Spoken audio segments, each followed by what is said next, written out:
Hi, I'm Christina, Hi, I'm Donna, Christina's mom. and we're here to tell you our survivor story.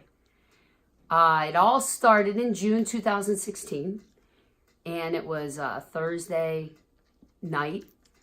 And my mom, we're fortunate enough, lives with me in an apartment, and she gave me a phone call. She called me, and she said she didn't feel right. And at that time, she had some pain in her temples. And you want to say how you felt? Yes, I had pain in my temple and I had a terrible headache. And so my daughter, Christina, took me to the emergency. And, well, we were diagnosed with A migraine. A migraine. So the doctor on duty gave her a migraine cocktail And we were sent home. and sent home. And I think my mom was trying to convince herself that her headache was going away. Correct. And then it was the next day, and I needed to travel somewhere. And Mom you didn't feel up to going. No. And I spent that day with a friend. And from morning until evening, I had terrible, terrible chest pain, terrible back pain. I had a heating pad on one part and an ice pack on the other. It wouldn't go away. I took Tylenol, I took everything. It wouldn't go away. And then we returned from, I was away and I returned. And then Mom on Saturday, when I saw her again, I think you were trying to convince yourself you were feeling better. You went to Ready Care. I did. And because we were trying to figure out what this pain was. We didn't use the internet to look it up. No. And then that night, I came down to check on Mom to see how she was doing, and I found her on the floor. And you don't have any real recollection of that. No. But so she was on the floor, and my husband was there, of course, and I picked her up and I put her on the bed, and I told her she had to open your eyes, and she told me she was very tired. Do you remember any of that? I remember awakening. Yeah, and right. I remember my daughter saying, Mom, Mom. And, I said, I don't know what happened. And my daughter said, you have to go to the hospital. I'm calling 911. And I said, no, I don't want to. And of course, she insisted, and the ambulance came. So the ambulance came, and then she was still, didn't want to go. And they said they couldn't take her at her own will. So she actually walked up this, 15 steps on her own to the ambulance. And they took her to Paoli Hospital. And it's a very good hospital. That's the hospital that diagnosed her with the migraine. And when we got there, her pain was increasing. It was increasing. And in the ambulance, they started. Oh, they did everything in the ambulance. They put me on an IV. They knew the pain was excruciating. They did all my vital signs, and they gave me some pain medicine in the IV. So when we got there, they were very proactive, and I think they knew right away what they were dealing with. They gave her a CT. You all know what CTs are. They gave her one, and then the doctor said, this is very serious. Your mom needs emergency heart surgery, and she's going to need to go to Lincoln. So basically, I told my mom, we're on our way there. She went by. They thought maybe helicopter, but the ambulance. It was at the middle of the night by that time. Like 2:00 in the morning. So they took her by ambulance, and we met her at Lankenau, and they had her in a holding area, and we couldn't even keep up with the ambulance. But when we were at the holding area, go ahead. Well, when we were at the holding area, I started to feel a little woozy because they were giving me a lot of pain medicine at that point. And before you know it, it was like we were saying our goodbyes. Yeah. I was rushed right into surgery. And I remember distinctly, because I was a fan of watching Chicago MD. And I remember everything around me, and it reminded me of Chicago MD. And I said, make sure you tell Dee that I'm experiencing the same thing as on TV.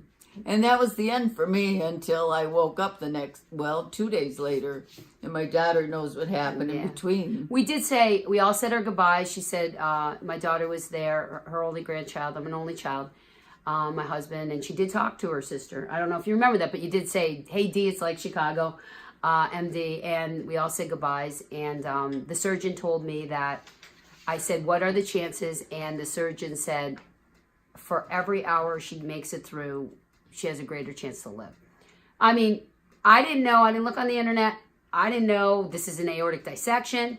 It was an ascending one. It was very serious, he said. And, you know, they would contact me as the surgery kept going. And she went in. We slept basically there. I got my phone calls to say, well, she's ready for surgery. The whole 9 yards, how they do it for all patients going through something so big like this. And it easily was a 10-hour surgery. And, you know, the doctor came out, and his name was Dr. Goldman. His specialty is not aortic dissections. He basically told me he had a good night.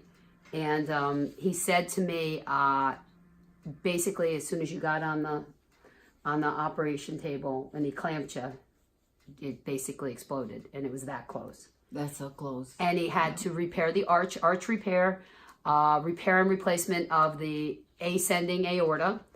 And I mean, the good news is you came out of it pretty successfully. And the bad news is she was left with an aneurysm in her descending aorta, and it was just too much for him to fix it at that time. So then the recovery, the journey begins, and it was an experience that I can't even begin to tell you. Well, maybe I can if I'm talking to people that have gone through it. It was such a long ordeal. I remember mostly that every 4 hours I would look at my watch as the time for my pain medicine. It was so, after the surgery, it was painful. But every day I was closer to becoming a little bit better.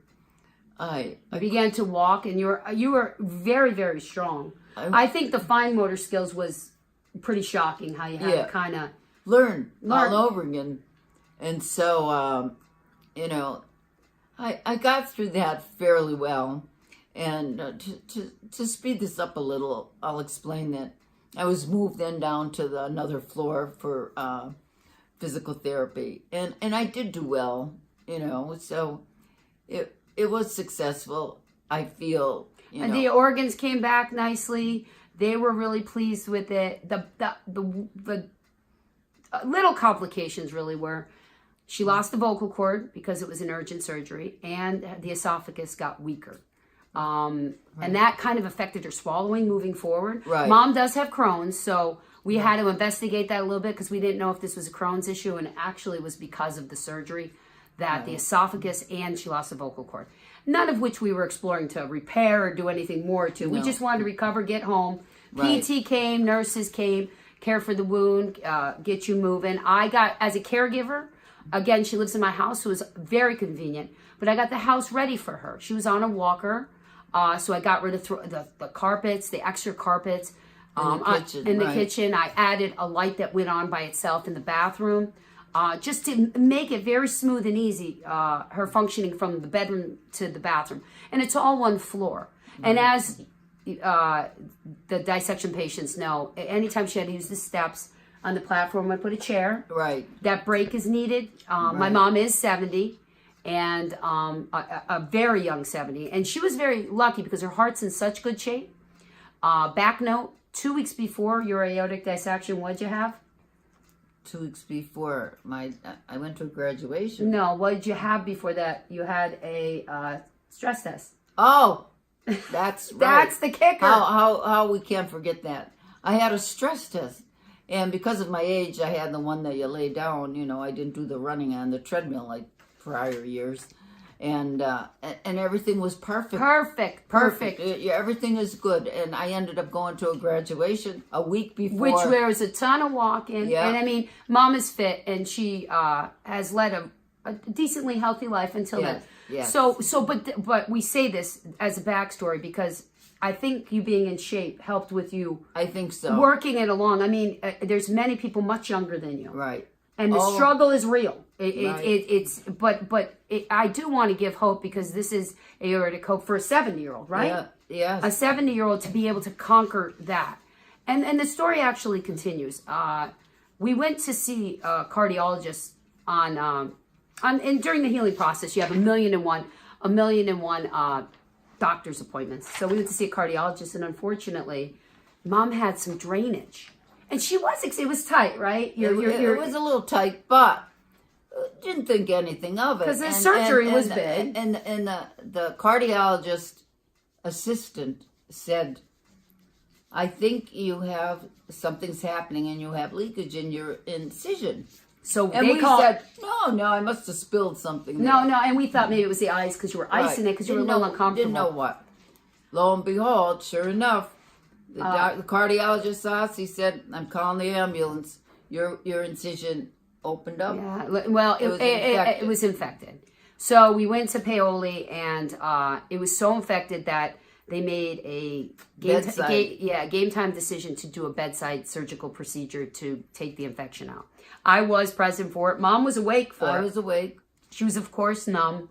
So she had to have her whole area dug out to get the infection out. Yeah. And the reason why it was so urgent is because you have very little muscle or anything there. It's right to the bone. Right to and the they bone. were fearful that the infection, because it was a couple of weeks after your surgery. And what happened was I ended up getting a wound vac and came home and had the wound vac. And my daughter had to learn that the nurse came every other day to change the dressing and to fix the bag. And So those wound vac caregivers and wound vac survivors with aortic dissection, it's the real deal. And it's a lot to endure and a lot of patience. And plus, she was on the antibiotic I had to give through IV. Yeah. Flush the IV. I had to learn that whole process too.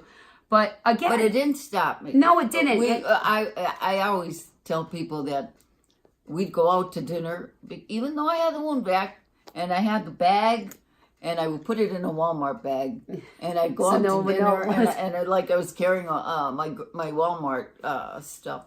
But I wasn't gonna give into it and just sit home for the many weeks that I had to have that wound vac in. And it was many weeks. And I actually took, for caregivers, you might be familiar, an FML, a family medical leave, which was easily approved due to the nature of the aortic dissection and then the infection. So then it took us probably all the way to the end of 2016. We got to 2017. Right. And when they knew the infection was gone and the wound vac worked, they took skin from under my arm, and that's how they closed it up in my incision. And then I slowly got back to where I wanted to be, And we had a nice New Year's. My daughter had her birthday party. We had our birthdays. She turned 71 in December. Everything went well. And we kept living life. But in the back of our head, we knew the CT we had to follow because it was like a 5 or something. Yes. And they said only how many percent have to have the surgery? Not many. Not many. Very low percent after. Usually it stabilizes and clots. I was told that you'll outlive it before it reaches the centimeters in order, to have the descending one. Little did we know. No, it would go every 6 months. And you were clear 2017, the summer 2017. We went through 2000. We got to 2018. We celebrated all. Mom had the best summer 2018 of your life. That whole summer until August. And my daughter was in California, and I had an appointment after having a CT, a 6-month follow-up. And I went, and they said, oh, it was wonderful. I got home, and a day later, I got a phone call. Now, my daughter was in California, and I get a phone call that your doctor, and at this time, it was Dr. Plestis that wanted to see me. He's world-renowned. From Lincoln he wanted to see He wanted to see me, and I couldn't figure out why, so I called her husband, who was an attorney, and I said, would you go with me to this appointment? It made me nervous, so I went. Lo and behold, I reached the centimeter that I wasn't supposed to reach, and I had to have the descending aortic dissection. The surgery. Or she would dissect. So it was planned. Can I pick up? Yeah. It was planned September 11th. We didn't love the date, but that's what he suggested. He wanted to be ahead of it. Yeah. Because he was worried how it was moving. Right. So, again, the odds weren't in our favor at that time. No. And so we had preparation, again, to get ready for this. A lot of fear. And we know that dissection people, I read on the posts, on this centimeter, on that centimeter. Yes. And, she did everything right. Kept the blood pressure low. Didn't lift heavy things. I mean, she paced herself very well after the first surgical procedure for the ascending. if it's going to happen, it's really going to happen. And that's right. And so it was planned September 11th. Unfortunately, Mom, in August, one day she wasn't feeling right. She felt very tired and started to get clammy. And we ended up calling the ambulance because I just didn't like how it was going. And they took her to Lankenau. And he said it's moving a little bit faster than he had hoped. Now it was coming up on a weekend. That was a Thursday. Yes. And he said, you know what? I want my own surgical team in. So we ended up planning it for, it was, I think, August 28th, or it was a Monday. It was the 28th. It was on a Monday, her So I was surgery. in the hospital for a few days before the surgery, a nervous wreck. Because you didn't have that anticipation for the first one. Right, but because that just happened. That just happened, yeah. But this surgery, I was so nervous, and the doctor tried to relieve me. Oh, it's not going to be that bad. It's not going to be that bad. And of course, I believed him. And in his defense, Dr. Plessis is world renowned. He goes and he does free surgical procedures. Lankenau and their atrium, where they do all the heart and aorta patients, is world renowned and is the best. The best. I think he wanted to keep Mom's nerves down. I mean, and because, we didn't want her anxious. Right. I, again, didn't look on the internet. I did not look on the internet to see what this thing was about. I knew it was going to be a shark bite incision. It was an enormous surgery. This was a big one. It didn't seem as urgent in the sense that she could die, really. Like for that one, he didn't. But when he came in the night before, he said, you need to sign this paper. Remember that? Oh, I remember. And he goes, I want me to do it. He goes, I could go through all the things that could go wrong, but that would take hours and hours and hours. Or you could just sign it. And I took the pen and I just signed at some point you have to trust your doctor, which we do. Yes. We trust Dr. Plessis. We have faith in him. And he has certainly a good reputation. Oh, he's a So wonderful Mom doctor. went in on that Monday. And again, I got my phone calls, how she was doing. And now, again, this is August. This is just this past August, 2018. And they weren't calling me then for a little bit. Now, you wouldn't have known that, but they weren't calling me. I was a little frantic as a caregiver, as someone that's been through waiting around. And it ended up being 13 hours, this surgery. And apparently what happened is she had a bleeder because there's a lot of surgical end to it. And they can nick things. So they had to give her a lot of blood. She had 7 liters of blood. So when she came out 13 hours later, she was unrecognizable. And as a caregiver and your family, you need to understand this. That's hard. And that was the hardest thing to this day I've ever seen. I feel like I've seen quite a bit. Yeah. Oh, that was super hard because she was unrecognizable, and they had her bed completely straight up. And they said the next morning she's going to get better because we're going to drain this fluid. My face was apparently She was a nose. She was a nose. She had bruises. They asked me, did she fall? Yeah. And this all happened from the surgery. So anyways, they said they were going to keep her asleep for a bit because she was so filled with fluid. I stayed there. I slept there. I slept there for like 18 or 21 days. Again. Both years I did sleep there. I'm an only child. I love my mom. So I don't know what I'd do without her. So if you have a wonderful daughter or son, a good caregiver, you're blessed. Believe me. So anyways, as she was waking up, she started having like a seizure, which I witnessed. There was no one in the room. So the neurologist had to come in. They did all these medical scans on her head and, she either had like strokes. It was just due to the under surgery. 2 times a 10 and a 13-hour bypass machine. It weakened some muscles and some brain waves, really, some activity in her. So they did treat her with seizure medicine, and that calmed that right down. It did. But she lost her license for 6 months. I did. Because of one thing. Well, and that's okay. The good news is I got my license back and everything's looking good. But the journey for this surgery was the worst. And knowing both surgeries. Knowing both surgeries. This one was hard. And explain it because give them hope too. Oh, yeah, absolutely. I mean, look at me. I survived it, and it's only 7 months now since my surgery. But the hardest part for the descending one is the pain all around from your waist to your back. It was terrible. So I somehow got through it. I think because I have a granddaughter who's now is 8 years old, And I wanted, when I came home, the recovery was the same thing. It was physical therapy all over again. It was my daughter trying to get me out of bed every morning because I couldn't. It's crazy. And I mean, the group that watches this, whether you've been through it, we all have our separate journeys, but yet it's all kind of the same because, you're kind of rebuilding what you did know. Now, your life changed from 2016 with the first surgery. This changed because it was more debilitating, right? More crippling to you.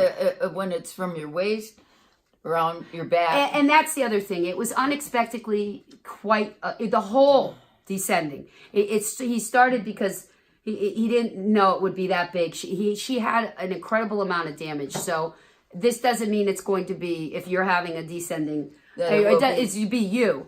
My mom had the entire thing replaced. And there was a lot of damage from the first dissection. Yes. So the journey this time was harder, but like I was and we're saying, still in it. And we're still in it. We're still in the journey. I ended up going to a pain management because I couldn't get rid of this pain. I couldn't.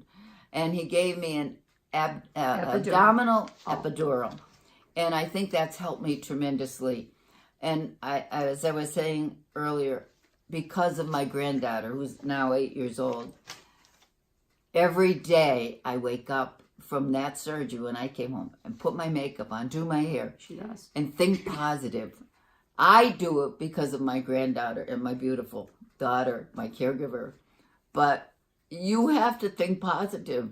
And I do. I mean, it's an emotional journey. It is. And I will say this. I think any surgeries, especially when it deals around your heart, makes you emotional. I am. But other than that, I every day I wake up and I'm thankful. I know every day I get stronger. And I know it's only going to get better. And I look forward to more years. And I on a funny note, before we end this, I want to say, I went to my surgeon and I said to him, Doctor, I said, I need to be better. I mean, really better by the time my granddaughter graduates. And he said, well, where is she graduating from? I said, Villanova. But she's 8 years old. She didn't start there yet. Yeah, and you got a chuckle out of that. But I do want to be around to see my granddaughter graduate. And I will. It's determination. It's doing what you're told to do. Don't lift heavy things. Be careful, And it's perseverance. And you could do it. It just, you have to think positive and believe you're blessed. You're really blessed. If you could, you have to believe that God is watching over you. You have a guardian angel. And, and on my end, as a caregiver, you are living proof. You drive, you walk, you are starting back to living. Hey, it's a new journey again. And I will say, in the beginning of both recovery of both surgeries, when I'd go grocery shopping, I would be in the jazzy. I couldn't walk. So it's like baby steps, and it gets better. So you'll see, it no matter your age. And I'm fortunate at my age, 73 now, to get through it and, look forward to as a video of a journey from 70 to 73, I would hope that my mom, Donna, gives you hope. There is struggles. This can't be a video of just, it's not easy. If it was easy, then the statistics would be better. And we're lucky we're on a good side of the statistics. We had a lot of bumps in the road. Yeah. And we don't know where the journey's going to go or not go. But we do know that we say every day we say is a blessing. We are very thankful. And we just know that we're ready for whatever life's going to hand us, but we're going to live. We're going to live. Oh, we are. Every day. Every single day. And you will too. And you will too. And I want you to have that hope. And we're gonna continue that hope through my daughter. And she will be having a video on her own. And you're going to see how she's going to represent her grandmother and all you aortic survivors. That's right. Dissection survivors, aneurysm survivors. It is about us together, because like I said, I never looked at the internet. You didn't even know what an aorta was. I didn't. Because it's not my heart. I mean, this was incredible. And we do need to spread that word, because if my mom knew the initial pain she had, because it wasn't a heart attack sign. And if we were more aware, but as a society, we don't talk about that enough. So we're living proof. We lived, we learned, and we keep growing, and we're happy. We are happy. We're family, and remember that. We stick Aortic. together and we share what's happening to ourselves. As survivors. Yes. And even the ones that don't survive. That's right. They're still part of that journey for us. And that's where doctors learn from. And that's where we grow to maybe expand the medicine and so on. I want to thank you for listening to us. Thank you for enjoying our journey. I love you, Mom. I love you.